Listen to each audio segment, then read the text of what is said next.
Trump Iran के ऊपर attack करके फंस गया है।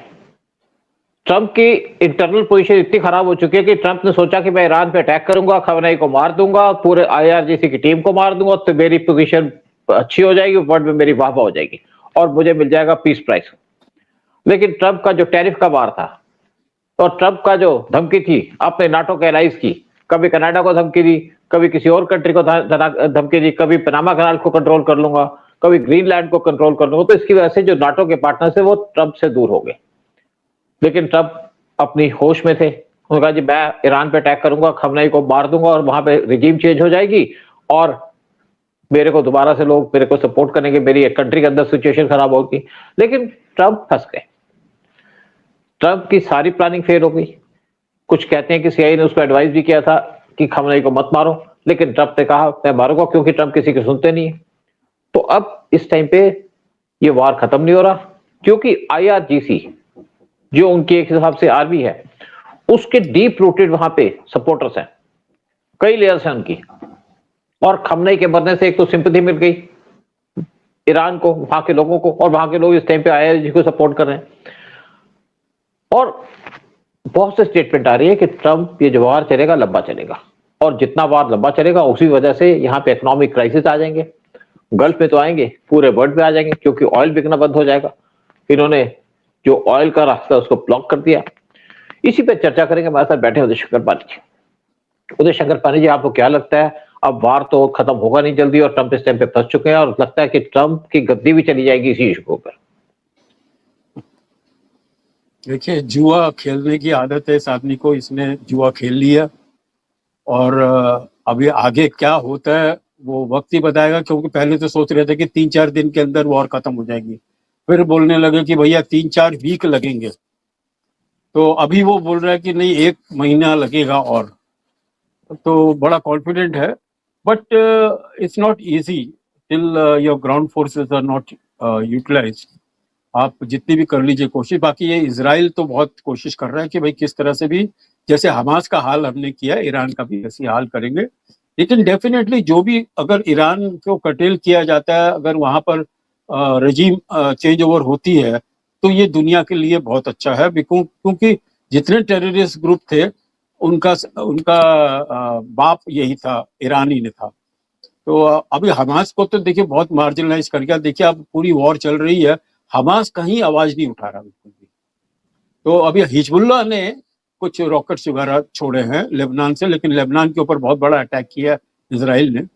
So that thing is going on, and I don't think sir कि उसको दुनिया की कोई सपोर्ट है ईरान को, एक्सेप्ट उसके अपने जो वर्ल्ड ओवर जो उनके शिया लोग हैं, वो शिया लोग बैठ के ड्रामा कर रहे हैं। और जितने भी ऐसे मुस्लिम जिहादीज जैसे हमारे कश्मीर के अंदर बैठे हुए हैं काफी, और लखनऊ में बैठे हुए हैं कई, कि उन्होंने कभी भी देश के ऊपर कोई कभी हमला हुआ तो तब तो आवाज नहीं उठाई। लेकिन अभी 3000 किलोमीटर दूर, 3000 मील दूर कोई एक शिया लीडर मर गया तो वो छातियां पीट रहे हैं जाके। ये भी जानते हुए कि अपने ये प्रेसिडेंट ने, खamenei ने कभी भी हिंदुस्तान का सपोर्ट नहीं किया। He was always against Hindustan, और बड़े वाइड स्टेटमेंट देता था इन फेवर ऑफ पाकिस्तान। लेकिन बड़ा अच्छा है, वो कहते हैं ना दुनिया में nature is the greatest justice. अभी तो वो बैठ के पाकिस्तान को थ्रेटन कर रहे हैं कि भैया तुम क्यों अमेरिका की सपोर्ट कर रहे हो, क्यों तुम अमेरिका की हेल्प कर रहे हो। तो एक वहां पर दूसरी टेंशन शुरू हो गई है। सो एवरी डे कुछ ना कुछ बड़ी ड्रामा हो रहा है कुछ यहाँ पे। Let us see sir, let us go with. Actually ground situation ऐसी है कि इनके फॉरेन सेक्रेटरी ने कहा है, यूएस के फॉरेन सेक्रेटरी ने, कि हमारा जो एमुनिशन का एक तरीके से खात्मा हो रहा है, क्योंकि यहाँ पे बड़ी बड़ी मिसाइलें चल रही हैं। और कहा हम एक जो इनकी मिसाइल चलती है पाकिस्तान, जो ईरान मिसाइल चलाता है, 1 महीने में 100 मिसाइल बनाते हैं, और हम जो एंटीडोट करते हैं या उनको तोड़ने का काम करते हैं, हमारे पास 7 मिसाइल बनती है 1 महीने के अंदर। और इनका एमुनिशन इस टाइम पे खत्म हो रहा है, बड़ी जल्दी से खत्म हो रहा है, और अमेरिका को चिंता है इस टाइम पे, क्योंकि जो इनके अलाइज है वो इनको सपोर्ट नहीं करे। फ्रांस ने कह दिया कि मैं आपको तो यहाँ पे जगह भी नहीं दूंगा, जैसे इनके वहां पे बेस है, उसने कहा हम आपको यूज नहीं करने देंगे इस बेस को। और इवन ब्रिटेन ने इनको सपोर्ट नहीं किया था, डियोगो रशिया का जो कंट्रोल था ब्रिटेन के पास था। लेकिन अल्टीमेटली ब्रिटेन ने कहा जी आप डिग्री यूज करो, लेकिन हाँ आपके साथ नहीं आएगी। सिर्फ फ्रांस इनके साथ है। फ्रांस इसलिए है कि फ्रांस की जो बेस थी यूएई के अंदर, उस पर मिसाइलें गिराई थी तेहरान ने। लेकिन मेन बात क्या है कि इनका जो नॉर्थ वेस्टर्न एरिया है ईरान का, वहां पे हिली एरिया है और वहां पे 4860 हिल्स हैं, और कहते हैं कि हर एक हिल के नीचे इनकी फैक्ट्री लगी हुई है और इनको ढूंढना बड़ा मुश्किल है कि कहां पे फैक्ट्री लगी है और कहां मिसाइलें बन रही है। तो एक बड़ी चिंता है यूएस के लिए, और जिस तरीके से कहती है इजराइल के लिए, और जिस तरीके से कहते हैं कि हमको खत्म कर देंगे। देखिए वहां की आप वहां पे अटैक कर सकते हैं, न्यूक्लियर अटैक कर सकते हैं, लेकिन जनता वहां से एक हिसाब से न्यूट्रल है, क्योंकि जनता ने देख लिया जब वहां पे सपोर्ट शोर मचा रहे थे तो वहां पे ट्रंप आए नहीं। 27,000 कहते हैं ऑफिशियली वहां पे लोग मरे, और ज्यादातर लोग जो पार्टिसिपेट कर रहे थे इनके डेमोन्स्ट्रेशन के अंदर वो भाग गए, या तो अजरबैजान के अंदर, या आर्मेनिया के अंदर, या टर्की के अंदर। तो वहां पे कोई इस टाइम पे सपोर्ट नहीं है यूएस को। और अगर रजा पलवी को उठा करके बैठाते थे गद्दी के, तो कौन उनको डिफेंड करेगा?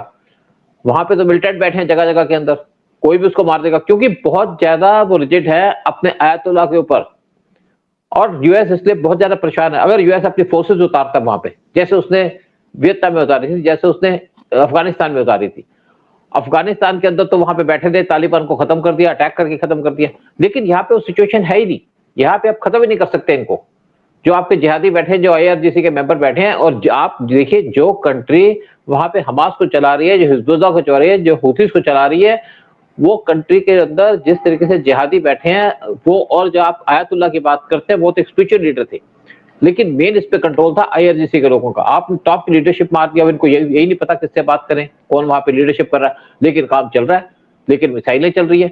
और ये क्या करते हैं कि एक मिसाइल फेंकते हैं, कहीं पे भी मिसाइल गिरती है तो वहां बड़ा नुकसान होता है, क्योंकि सारा रीजन बहुत ज्यादा सेंसिटिव है। हर एक जगह में ऑयल है, वहां पे ऑयल लग जाती है। इन्होंने सऊदी अरेबिया पे मिसाइल फेंक दी, जो वहां पे अरामको का ऑयल निकलता है जहां से, उन्होंने उसको बंद कर दिया। यूएई के अंदर भी इस तरीके से डिपो था, उस पर अटैक कर दिया। बहरीन पे भी अटैक कर दिया, जहां पे नेचुरल गैस, जहां से गैस निकला करती थी। और इन्होंने जब वहां पे बंद कर दिया कि यहाँ से कोई ऑयल नहीं निकल रहा, तो वहां से ऑयल निकलना बंद हो गया। यानी कि जो सप्लाई जाती थी वर्ल्ड को, सारी जाती थी आपके गल्फ कंट्री से, वो बंद हो गई। तो इस टाइम पे ऑयल प्राइसेस $80 से ऊपर गए थे, और ये कहते हैं कि अब 2 दिन के अंदर ये प्राइसेस चढ़ जाएंगे $100 पे, और 100 से 120 भी जा सकते हैं, 140 भी जा सकते हैं। तो इसलिए वर्ल्ड को बहुत चिंता है, ट्रंप को चिंता है। ट्रंप की पॉपुलैरिटी इस टाइम पे बिल्कुल नीचे गिर गई है, गलत एक्शन की वजह से। जब आप एक्शन लेते हो तो, क्योंकि उन्होंने एक्शन तो ली नहीं अटैक करने का कि हम खमनेई को मार देंगे, सारा आईआरजीसी की टीम को मार देंगे, तो यहाँ पे हमारा कंट्रोल हो जाएगा, रिजीम चेंज हो जाएगी। रिजीम चेंज कैसे करोगे जब आपको वहां पे आर्मी की सपोर्ट नहीं है? अगर आप उनके लीडर को उतार भी दोगे, रजा पहलवी को निकाल बिठा भी दोगे, तो उसको सपोर्ट कौन करेगा, डिफेंड कौन करेगा? अमेरिकन फोर्सेज नहीं जा सकती वहां पे। अगर अमेरिकन फोर्सेज जाएंगे तो उन पर बार बार अटैक होंगे, मारे जाएंगे। और अमेरिका बहुत ज्यादा इस चीज पे सेंसिटिव है कि उनके फोर्सेज ना मरे, और जो इनके एलाइज है वो नहीं इनको सपोर्ट करे। फिर एमुनिशन की कमी हो रही है इनके पास। हफ्ता लड़ लोगे, 2 हफ्ते लड़ लोगे, 3 हफ्ते लड़ लोगे, उससे ज्यादा तो आपके पास एमुनिशन है नहीं। फिर आपने हर एक कंट्री से पंगा ले रखा है, हर एक कंट्री आपके खिलाफ है। कनाडा आपके खिलाफ है, यूके आपके खिलाफ है, आपके खिलाफ स्पेन है, इवन फ्रांस आपको सपोर्ट नहीं करता, इवन जर्मनी सपोर्ट नहीं करता। फिर इंडिया को भी टैरिफ लगा लगा के आपने परेशान कर दिया। ट्रंप का जो टैरिफ वार था उसने ट्रंप को डिस्ट्रॉय कर दिया, और ये डिस्ट्रॉय कर दिया यूएस को। और ईरान के अंदर, जैसे इनके फॉरेन सेक्रेटरी ने कहा था कि वो 100 मिसाइलें बना रहे हैं, चाहे $200 की बने, चाहे $50 की बने, चाहे $30 की बने, लेकिन ईरान बना तो रहा है, और मिसाइल कहीं भी फेंक देगा। वो आपके जो कैंप्स है वहां नहीं फेंक रहा, वो मिसाइलें फेंक रहा है आपके जो सेंसिटिव जगह है, जहां से आपका ऑयल निकलता है। इवन ये कहा गया कि जो वहां पे फिशिंग बोट्स हैं, वहां से मिसाइल चल जाती है, तो आप किस किस को कब्जा करोगे, कहां कहां गिराओगे? तो इस टाइम पे यूएस या ट्रंप पूरी तरह से फंस गया, और ट्रंप ने बार बार स्टेटमेंट चेंज करनी शुरू कर दी। कहता है कि हमने इसलिए अटैक किया है कि ईरान इजराइल पे अटैक करने वाला था, क्योंकि अपना नाम तो ले नहीं सकता। अब इजराइल पे सारा इसने ठोक दिया, सारा का सारा उसको क्राइसिस दे दिया, किसी वजह से सब कुछ हुआ। लेकिन ट्रंप जो भी स्टेटमेंट दे रहा है, घबराहट में दे रहा है, और आज ट्रंप परेशान हो रखा है, ट्रंप अकेला पड़ चुका है। और अगर आप ईरान की बात करो तो इस टाइम पे इजराइल, आपके चाइना के मिलिट्री स्ट्रेटेजिस्ट वहां कंट्री के अंदर बैठे हैं, उनको एडवाइस कर रहे हैं, उनको सपोर्ट कर रहे हैं, उनको मिसाइलें बना के दे रहे हैं। तो इस टाइम पे यूएस इकोनॉमिकली, यूएस पॉलिटिकली, और यूएस डिफेंस के हिसाब से भी टोटली खराब बर्बाद हो चुका है। और अगर ये वार ज्यादा चलता रहा, जितने दिन ज्यादा चलेगा, उतना ही ज्यादा ट्रंप का नुकसान होगा, उतना ज्यादा यूएस का नुकसान होगा, उतना ही ज्यादा वर्ल्ड की इकोनॉमी को धक्का पड़ेगा, झटका पड़ेगा। पाकिस्तान जैसी छोटी छोटी कंट्रीज वैसे बर्बाद हो जाएगी जब वहां पे ऑयल प्राइसेस बढ़ेंगे। और आप सर छोटी छोटी बाकी ये पूरा ये लड़ाई पूरी ऑयल की है सर, बताऊं आपको। पूरे ऑयल की अमेरिका कब्जा करना चाहता है ईरान की ऑयल। पूरे और ईरान की ऑयल पे कब्जा करने की जरूरत नहीं है। देखो मैं आपको बड़ी क्लियर बात बता दूं, हमने पहले ही बात की थी कि ईरान को हराना कोई इजी काम नहीं है। हमने पहले भी कहा था कि ईरान के अंदर उनकी डीप रोटेड सपोर्ट है। अगर उनकी आईआरजीसी वो डिफीट नहीं होती या टूटती नहीं है तो इनको कुछ भी नहीं कर सकते। ये रिजीम चेंज हो नहीं सकते, जब तक रिजीम चेंज होगी कुछ नहीं होगा। देखिए ऑयल पिलाई नहीं थी, ईरान के ऑयल की बात नहीं थी, ऑयल तो इनके पास बहुत है। वेनेजुएला का ऑयल आ चुका था। एक्चुअली एक तो ये चाइना को टारगेट कर रहे थे, तब अपने आप को ऊपर उठाने की कोशिश कर रहे थे कि ईरान के आयतुल्लाह को मार दूंगा, वहां पर रिजीम चेंज हो जाएगी। लेकिन इनके इंटेलिजेंस के लोगों ने या तो इनको ब्रीफ नहीं किया या इन्होंने कोई बी प्लान नहीं बनाया या सी प्लान नहीं। देखिए जब भी कोई लड़ाई होती है तो उसमें प्लान ए बनता है, प्लान बी बनता है, प्लान सी बनता है। जब इंडिया और पाकिस्तान का ऑपरेशन सिंदूर हुआ था तो इनिशियली पाकिस्तान की तरफ से PL-15 मिसाइल आई जो चाइनीज मिसाइल थी और उसकी रेंज थी 200 किलोमीटर की।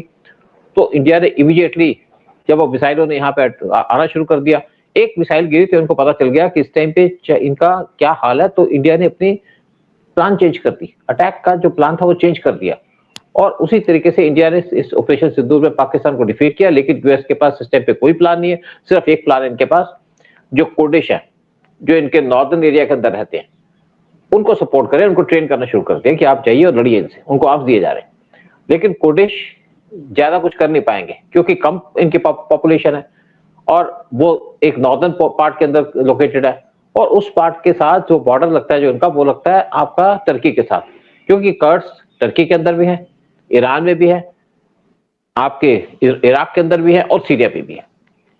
ये यहाँ पे बटे हैं सेंटर के अंदर। लेकिन अगर ईरानियन कर्डिश इनके साथ लड़ेंगे तो कोई फर्क नहीं पड़ेगा। फिर यहाँ पे अर्मेनियंस भी बैठे हैं, ईरान के अंदर कुछ अर्मेनियंस भी हैं, वो बिल्कुल न्यूट्रल है, वो पूरे रिजीम के साथ है क्योंकि रिजीम उनको सपोर्ट करती है। तो इस टाइम पे जो यहाँ पे लोग डिमॉन्स्ट्रेशन कर रहे थे वो तो गायब हो चुके हैं स्ट्रीट से। और जब से एक अटैक हुआ है स्कूल के अंदर जहाँ पे 171 लड़कियों की डेथ हो गई, उससे वहां के लोग पूरे भड़क गए यूएस और इजराइल के खिलाफ।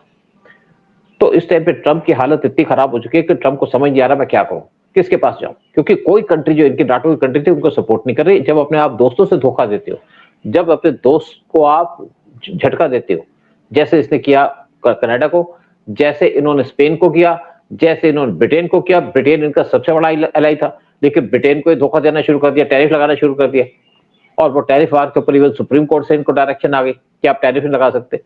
तो आज सारे दोस्त यूएस को छोड़ के चले गए, ट्रंप अकेला रह गया। और आप देखिएगा ये वार अगर कुछ दिन और चला, 2 हफ्ते चला, तो एक तो वर्ल्ड की इकोनॉमी डूब जाएगी, ऑयल के प्राइसेस हो जाएंगे $120 और जिसको बर्बाद करना चाहते थे, यानी कि जो रशिया को बर्बाद करना चाहते थे, आज रशिया हंस रहा है ट्रंप के ऊपर और रशिया अपना ऑयल दे रहा है। इंडिया ने भी अपना ऑयल जो है वो रशिया से कहा मैं और ऑयल चाहिए तो उससे ले लो आप। चाइना को भी ऑयल दे रहा है, वर्ल्ड को ऑयल सप्लाई कर रहा है, लेकिन रशिया की इकोनॉमी इस टाइम पे बूम कर रही है। जो यूएस की प्लान थी रशिया यूक्रेन वार कराना, उसी की वजह से। और आज जो यूएस ने पहली गलती की थी रशिया यूक्रेन वार करा के, और ट्रंप ने जो इस टाइम पे गलती की है टैरिफ लगा के, उससे ट्रंप की हालत खराब हो गई, यूएस की हालत खराब हो गई है। आप देखिएगा यूएस कैसे बर्बाद होता है, कैसे यूएस की इकोनॉमी ड्रॉप करती है, कैसे यूएस का फॉरेन पॉलिसी फेल हो चुकी है और सारा का सारा क्रेडिट जाता है ट्रंप को। ये सर ट्रंप की नीयत अच्छी थी, ठीक थी। मैं बता रहा हूँ ये रशिया को अटैक करना definitely tactically it is very very important.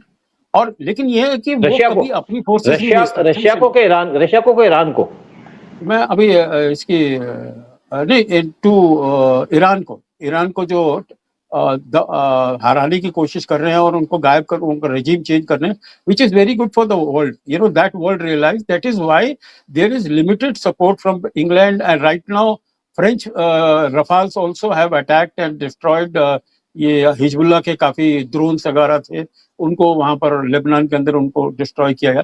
तो ये होते नहीं, बट क्या हो गया कि war is a gamble again, you know क्या होने वाला है आगे तो आपको पता नहीं। आपने तो लड़ लिए, आप तो रात को उठे नहीं एक्चुअली उसका प्लान, उसका पहले काफी पहले वो सोच रहे थे कि अटैक करने के लिए, वो उन्होंने डिले किया और सडनली उनको पता लगा, इजराइल को खबर आई आवाज के थ्रू, अपनी सॉरी थ्रू देयर इंटेलिजेंस, कि they are having a very big meeting in the palace Iran. ऐसी बात देखो, मेन बात क्या है कि आपका टोटल फेलियर हो चुका है, किसी खबर आई नहीं आई उससे नहीं फर्क पड़ता। आपका क्या पर्पस है ईरान पे अटैक करने का? आप क्या चीज करना चाहते हैं? वो कोशिश रिजीम चेंज देखो कोशिश नहीं होती, आप कोशिश करके फंस गए ना। जब हमने ऑपरेशन सिंदूर किया तो हमने क्या किया, उनके 9 टेररिस्ट कैंप पे डिस्ट्रॉय किया, अटैक किया। फिर पाकिस्तान से कहा जी अगर आप काउंटर अटैक नहीं करोगे तो हम भी कुछ नहीं करेंगे। फिर पाकिस्तान ने जब हमारे पास 1000 ड्रोन भेजे तो हमने सारे डिस्ट्रॉय कर दिए। फिर पाकिस्तान के 9 एयरबेसेस को डिस्ट्रॉय कर दिया, 2 इनके मिलिट्री कैंप्स को डिस्ट्रॉय कर दिया। फिर पाकिस्तान ने कहा जी वार रोक दो, तो हमने कहा रोक लो। हम जो भी देखिए, जो भी वार किया जाता है, जब इंदिरा गांधी ने पाकिस्तान पे वार किया था या पाकिस्तान को कहा कि हम पे अटैक करो 1971 में, तो एक प्लान था उस टाइम पे कि क्या अचीव करना चाहते हैं। इंडिया का प्लान था पाकिस्तान को तोड़ना। और जब हमारी फोर्सेस आगे बढ़ रही थी, मेन जो फोर्सेस बढ़ रही थी वो बढ़ रही थी आपके बांग्लादेश के अंदर, पाकिस्तान में भी आगे चलेगी, लेकिन जो मेन हमारा एम्फेसिस था वो था बांग्लादेश की तरफ, और उसकी प्लानिंग 1 साल पहले की गई थी। और जब वहां पे फोर्सेस गई, जब यूएस ने 7th फ्लीट भेजी तो इंदिरा गांधी ने कहा वार को जल्दी खत्म करो, और वार 13 दिन में खत्म कर दिया। अगर हम वार को लंबा करते तो हो सकता है यूएस को टाइम मिल जाता हमारे पे कुछ एक्शन लेने का, लेकिन जब वार किया जाता है प्लानिंग से किया जाता है। आप हाफ बेक प्लान नहीं बना सकते, आप आधी प्लान नहीं बना सकते। फिर आपने ए प्लान बनाई तो आपकी बी प्लान क्या थी, और अगर ए प्लान फेल होगी तो बी प्लान पे काम करना चाहिए। अगर बी प्लान फेल होती तो आप सी पे काम करिए। मतलब आपके पास तो कोई प्लान ही नहीं है, ऐसा लगता है कि यूएस फंस गया है। देखिए वार ऐसे ही लड़े जाते हैं, यूएस पहले ही फंस चुका है, जब वियतनाम के अंदर फंसा था यूएस, और इसी तरीके से अफगानिस्तान के अंदर कैसे भागा यूएस वहां से। लेकिन मेन क्या है कि आपके पास इतनी बड़ी ऑर्गेनाइजेशन है जिसका नाम है सीआईए। देखिए यहाँ पे इजराइल की तो बात ठीक है, देखिए इजराइल की बात ठीक है, इजराइल ने तो अपना काम करना था, और वो था कि हम इसको मार देंगे, लेकिन आप तो अमेरिका काम था उनको सारा सिस्टम खत्म करना। यानी कि मोसाद ने जो भी अच्छा काम किया, और लेकिन अल्टीमेटली उनको ये नहीं पता था कि इतनी इनके पास मिसाइलें हैं, इतने इनके पास ड्रोन्स है, इस टाइम पे हजारों इनके पास मिसाइलें हैं और लाखों इनके पास ड्रोन्स है, और वो चलाते रहेंगे। उनकी मिसाइल शायद $20 या $50 की पड़ती है, लेकिन जब आप इंटरसेप्टर भेजते हैं जो यूएस के पास है, वो आपके पड़ते हैं $2000 के, और आपके पास इस टाइम पे शॉर्टेज हो चुकी है। देखिए एक बार क्या था कि इंडिया के साथ एग्रीमेंट हुआ था यूएस का कि आप हमारे जो मिसाइलें हैं या हमारे जो डिफेंस इक्विपमेंट है वो इंडिया के अंदर मैन्युफैक्चर किए जाएंगे। तो इंडिया ने कहा था बड़ी अच्छी बात है, हमारी मैन पावर होगी, आप बनाइए, हमें फायदा होगा। लेकिन यूएस ने इंडिया से पंगा ले लिया, यानी कि हमारे से जो पंगा लिया वो था हमारे पे टैरिफ लगाने का, तो काम शुरू नहीं हुआ। इसी तरीके से यूएस ने पंगा ले लिया आपके जो नाटो कंट्रीज हैं, और नाटो कंट्रीज जो सारा का सारा एमुनिशन थी वो दे रहे थे यूक्रेन को। इवन फ्रांस हमसे इस टाइम पे मिसाइल ले रहा है, पिराका मिसाइल ले रहा है इंडिया से, कहता है कि हमारी सस्ती पड़ती है, यूरोपियन मिसाइल महंगी पड़ती है और हमारे पास शॉर्टेज है। सारा का सारा जो इनका मिसाइल का जो इनका डिपो था या जो भी इनके पास सामान पड़ा था वो इस टाइम पे खत्म हो चुका है, इवन यूरोपियन कंट्रीज के अंदर। इसी तो प्रॉब्लम चल रही है। और यूएस की जो बेसिक प्लानिंग थी, आपको तो सोचना चाहिए था कि अगर आपका वार लंबा चलेगा तो आप कैसे करेंगे। आपने वर्ल्ड को क्राइसिस में डाल दिया, ऑयल क्राइसिस हो गया वर्ल्ड के अंदर, और इससे इकोनॉमिक क्राइसिस होगा। छोटी छोटी कंट्री तो वैसे बर्बाद हो जाएंगी, जैसे पाकिस्तान की बात कीजिएगा, कहां से ऑयल लेंगे, बगैर ऑयल के आप सर्वाइव नहीं कर सकते।